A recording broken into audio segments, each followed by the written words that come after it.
对，我们当时的工资60块，我的妈！一条大黄蛇1800，我们现要在就吃好料就要舍得。那我这50几年都吃什么东西啊？欢迎各位收看，跟着大卫一起吃。这一次大卫带你们去什么地方呢？我们来到了上海，这座中国人口第2多的城市，也是中国最发达的城市之一。那走进上海美食地图，你会发现，不管是传统的本帮菜、老上海经典的小吃，或者是时髦的居酒屋，或者是黑珍珠评选的餐厅，在上海这个多元又包容的城市里面，你一定可以找到你喜欢的美食哦。那除了美食之外，更重要的是，我将带各位了解每一间餐厅，以及他们每一道菜背后的人以及他们的故事。你会发现，原来在这个快节奏的国际化的大都市里面，也充满了浓浓的人情味。那大家准备好了吗？让我们一起开始享受这次的上海美食之旅吧！一路跑，一起跑，说的 OK 吧？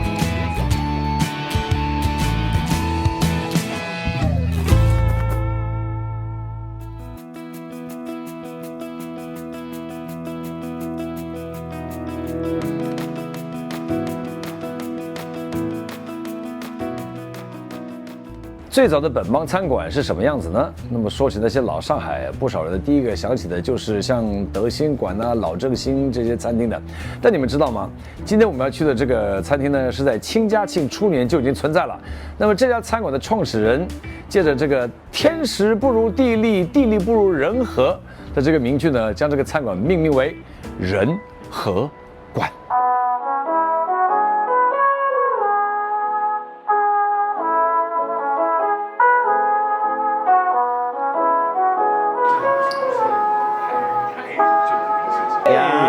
OK， 明，你好，感谢。你上海人嘛，对不对？对，就是地道的上海人嘛，对不对？对。那你小时候吃什么？吃的大概哪一类的东西？跟现在有什么不一样吗？其实，吃红烧肉很好吃啊，红烧肉啊，那个大闸蟹，当时的话。大闸蟹不贵，很便宜。现在是贵的死贵，红了，对，是红到世界各地啊。当时的话，我记得啊，一串大闸蟹一个1毛钱，一个1毛钱，一个1毛钱。现在多好几个零啊！对啊，就是啊。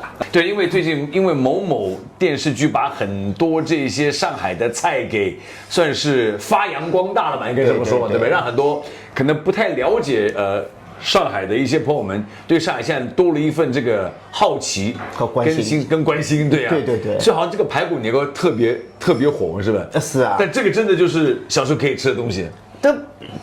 小时候可以吃，每个店都有，但是呢，也没有这么有名，就是说也没有这么有名。对，黄河路，因为黄河路，对，所以对很多，反正就是电视里面大家都会了解一些事情。那你对那些他们的那些历史来龙去脉，你会熟悉吗？我有个好朋友，黄河路上面的每一家饭店的煤气，全是由他负责安装的。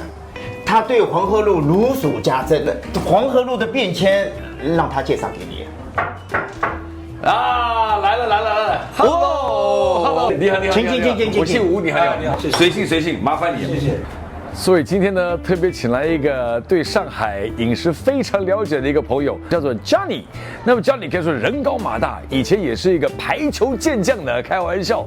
所以呢，他可以说是经过了很多上海的一些过程，所以他来跟我们讲一些老上海的故事，最好不过了。那我们刚才聊天的时候呢，就聊到这个黄河路啊，吃啊，然后他说我找个专家过来，一个历史学家来了解一下。是因为当时黄河路他们那边发展嘛，80年代底90年代初，这个是跟着上海的房地产开发一起出来的。那么黄河路在开始之前，它黄河路算是什么一个地方呢？很小的一条街，就是一条街，就是外资进来以后，开发房地产以后，就是需求很厉害嘛，吃饭的地方，吃的东西需求那变大了，所以就是说这条就慢慢，一帮从日本回来的，拿了第一桶金的，有很多人就在这边开了饭店啊，慢慢就发展起来啊。OK， 最早的实际上是在乍浦，四川路的乍浦是美食街，上海是最早的啊。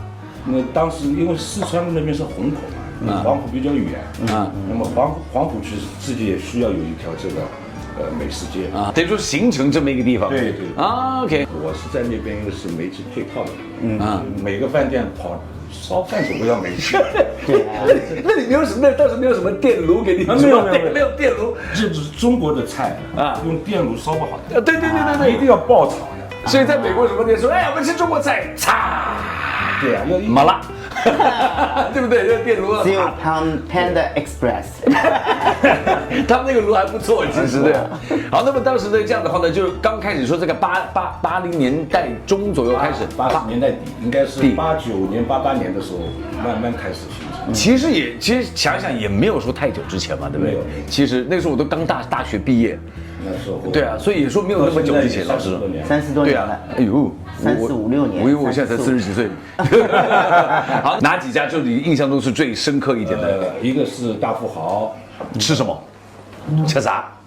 大黄蛇。大黄蛇。哦，大黄蛇。大黄真的是蛇。大黄蛇，对啊，大黄蛇不是蟒蛇，它大概有这么粗。啊，就大黄蛇啊，大黄蛇。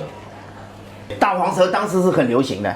真的、啊，对，当时很贵，一条大黄蛇当时要1800到2000块。1989年的时候，对，我们当时的工资60块，我的妈！一条大黄蛇1800。所以那时候在黄河路30个月消费消费最多的人就是那些房地产开发商。天哪，他们有钱啊 ，OK。老百姓很少。没这么听，大黄蛇一个，还有什么？还有什么东西吃？澳龙。澳洲龙虾。哦，澳洲龙虾啊。房产公司要开一个什么会啊什么啊，请吃饭，这个标准。你没有这些东西，人家就看你这个档次不行。那当时吃一顿要多少？现在5000左右吧。5000。80几年的时候，那100个月工资。100个月的工资，我60块工资嘛，当时是。那时候吃一餐就1000多块钱，现在5000块，当时5000块，现在5000我都没有办法去吃，当时5000什么概念，对不对？对啊。还有哪几家餐厅印象深刻的？当时好吃的，当时比如说像梅园村，丽丽啊，阿毛炖品。那现在那个什么排骨年糕嘞？当时没有排骨年糕。上海第一家排骨年糕在光明中学的对面有一个地下室。啊，你当时有吃过吗？我吃过。当时排骨年糕是年糕比排骨好吃啊，年糕好吃。这个江里真的可以说是，真是哇！感谢，真的很多这个历史专家。对，说黄河路的每个饭店你都熟悉了啊，都吃过，基本都吃过。哇，这个好，待会有什么补充再补充一下。但是我们今天也点了一些菜，然后在那边先聊吃一吃，然后让我们回到这个小时候的一些，希望可以带到一些小时候的回忆的一些菜吧。OK。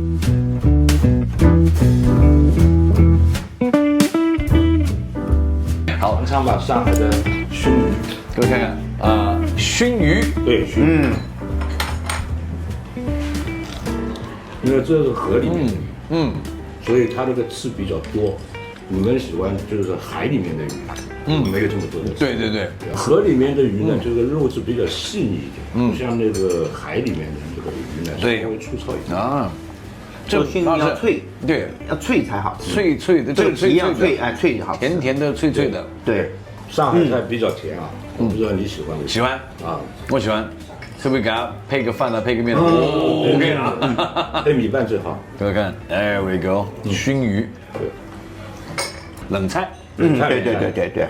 蟹粉捞饭来了，这个是蟹粉，五常大米。用什么捞的？请问？秘制的蟹醋。哇，好多蟹粉哦。先把蟹粉倒在五常大米上，再把秘制的蟹醋倒在蟹粉上，均匀的搅拌。然后要趁着吃，凉了会稀。好，谢谢。我们以前不吃蟹粉捞饭的。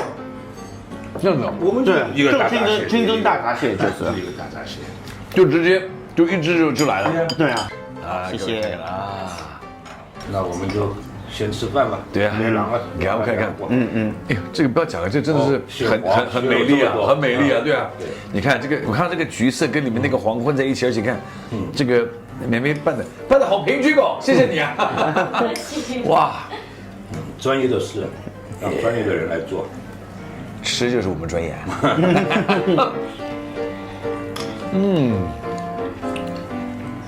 满口的蟹粉味，一点不腥。对。它因为是捞拌了以后呢，这个醋的量就少。你如果是吃大闸蟹的话，醋的量比它多一点，就是一个酸味会多一点，对，明显一点。来，戴飞请。哎，好，谢谢，来，这个来的。上海腌笃鲜啊，对，这个很鲜的，也是妈妈当时也是极力推荐，说哦，腌笃鲜好吃啊。对，我把咸肉吃掉了，我也是，我也，咸肉最好吃，其你实。好，这个是蔬菜舍得。哎，来，看看，哎，对不起，先拿一小看，哎，上海话叫切鸡，就是什么呢？前一段时间不是油菜花开吗？就这个油菜花卸了以后，那个上面最嫩的一头叫菜尖，就是哦，菜尖，对，你要买回茶叶一样回来这么长一段啊，他只拿像一段尖上面那段，那下面那段不要了。不要了呀，舍得。我们可以拿再炒一炒，吃可以啊，对不对？所以你要我不舍得，你要吃美食就得舍得。有很多东西，这句话真梗，你要吃美食就得舍得。哎呦我，你记住这一句话 ，Remember this phrase，Remember this phrase。你吃这一块肉，它有很多地方就给你唰就扔掉，没了。就像很多人吃面包把那个边给剪掉了。哎呀，鱼也是啊，你吃鱼也有的地方不能吃的，就唰这边垃圾桶去了，对。都叫舍得。对吧？哎，这个我们这个节目原就是开头就是要吃美食就要舍得。你好，你先来。这个是茭白响油鳝丝。啊。哦，这样子还要蒜蓉是吧？对。啊。我喜欢葱蒜胡椒粉。我喜欢茭白现在是时令，正好现在吃茭白的时候。这个时候，我们现在缺一个这个要油条上面一倒，刚才讲过了。对。好耶，来谢谢。我喜欢是水无啊，水无，对吧？哦，所以这个跟那个不一样。不一样哦，这个是就炒的，鳝丝呢是不用的勾芡的，然后有点这个甜酱的这个味道，很不错。茭白要用什么？上海那个练塘这个地方，出的茭白是最好。茭白都有学问。产地您吃饭是不是很辛苦啊？不辛苦啊，就到时这个吃已经在血液里面了，不用再记了。当然也绝对不能够错过超级好吃的红烧肉，口感软糯，肥而不腻。红烧肉的精华，哪里？红烧肉精华，来，我来学习一下，来。有皮有。所以你要先把它切断吗？对啊，中间切断。我们都切断。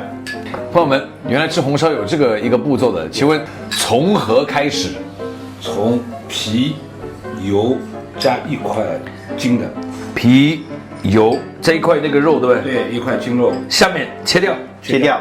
这样子吗？对，这就是红烧肉的精华。对，就这样吃，三明治吃法。对呀，就这个最好吃的一部分。就要分开来。其实那我这50几年都吃什么东西啊？没舍得啊，没舍得，要舍得。我们要吃好料就要舍得。哇，原来是这样的，各位朋友，这就是精华 ，the essence of the braised pork。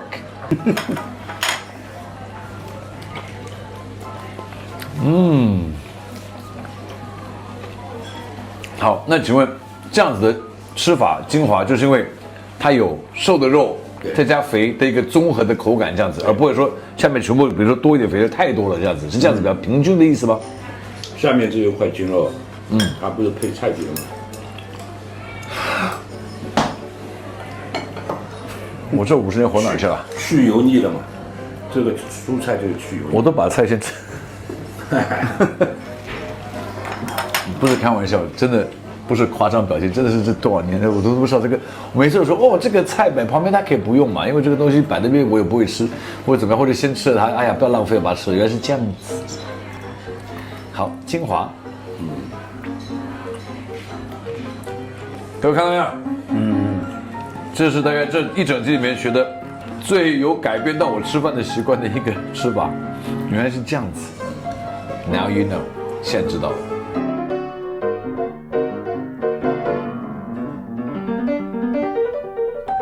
那上海一个拥有超过3000万人口的一个繁华大都市，是一个不断发展的一个城市。像新庄工业区这样的一个新兴地区呢，也是上海不断发展的一个典型的例子。我现在找一位阳光小姐，叫做 Sunny。啊 ，Sunny， 嗨，我来了，嗨，欢迎您来梦创谷。那今天很高兴来到这个梦创谷了。OK，那么很简单的，梦创谷有什么优势？可以在这边跟我们解释一下吗？简单的解释一下。可以啊，我们可以等会儿边走边聊，因为你也看到我们这边的风景是非常好，都是我们的一个花园式一个办公，然后我们离地铁站是非常近，只要5分钟。去机场的话，车程只要20分钟就可以到达，都很近啊，说是非常理想的一个花园式办公的一个场所。很大的空间呢，是我们这边视野是非常宽敞的一个我们室内的办公租赁空间，整租会更漂亮。如果隔的话，就是我们可以到时候再沟通。前台、休闲区、老板办公室，然后这边会议区，它都已经帮您分区规划好了。我看到外面很多这个花花草草的，可以去看一下吗？啊，我们可以去看一下。